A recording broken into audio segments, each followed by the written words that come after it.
IUI या IVF आपको क्या कराना चाहिए?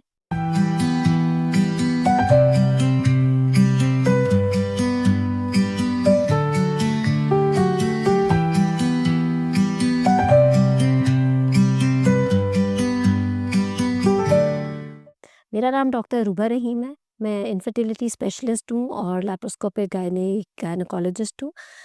लाहौर में मैं प्रैक्टिस करती हूँ।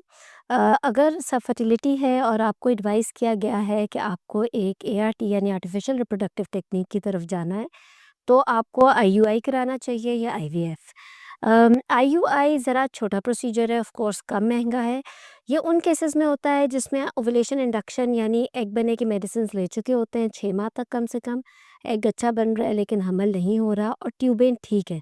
आईयूआई कभी भी ट्यूबें चेक किए बगैर नहीं होता।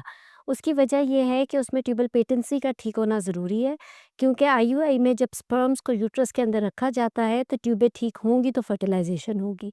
आईयूआई का सक्सेस तकरीबन 12 से 15% है। It is not very bad लेकिन ये कम है। बट क्योंकि ये एक कम महँगा प्रोसीजर है, बहुत शॉर्ट है, 10-15 मिनट का ये काम है, क्लिनिक पे हो जाता है। तो आपने अगर ओव्यूलेशन इंडक्शन की मेडिसिन्स ले ली हैं, 6 माह हमल नहीं हुआ और आपको आईयूआई एडवाइस हुआ है, तो आईयूआई की ट्रायल्स 6 महीने भी आप वन आफ्टर द अदर कर सकते हैं। वैसे तो आप जितनी मर्ज़ी कर सकते हैं, लेकिन 6 महीने तक भी अगर हमल नहीं हो रहा, तो फिर मज़ीद प्रोसेस को डिले करने के बजाय फिर आईवीएफ की तरफ जा सकते हैं। इसके बरअक्स अगर ट्यूबें बंद है या हस्बैंड के स्पर्म काउंट कम है, तो उसके अंदर फिर ना तो कुदरती हमल ना ही आईयूआई। लेकिन टेस्ट ट्यूब बेबी आईवीएफ या ICSI 2 डिफरेंट प्रोसीजर्स हैं, लेकिन हैं ये टेस्ट ट्यूब की ही 2 टाइप्स।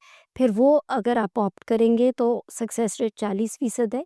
ये प्रोसेस तकरीबन 1.5 से 2 माह का भी हो सकता है, लेकिन क्योंकि इसका सक्सेस रेट ज़्यादा है, बेशक ये महँगा है, लेकिन अगर हस्बैंड का स्पर्म काउंट कम है या आपकी ट्यूबें ब्लॉक्ड है, तो बाकी प्रोसेस में या प्रोसीजर्स में पैसे ज़ाया करने का और टाइम ज़ाया करने के बजाय आईवीएफ की तरफ अगर टाइमली जाया जाए, तो उसी में कामयाबी ज़्यादा है।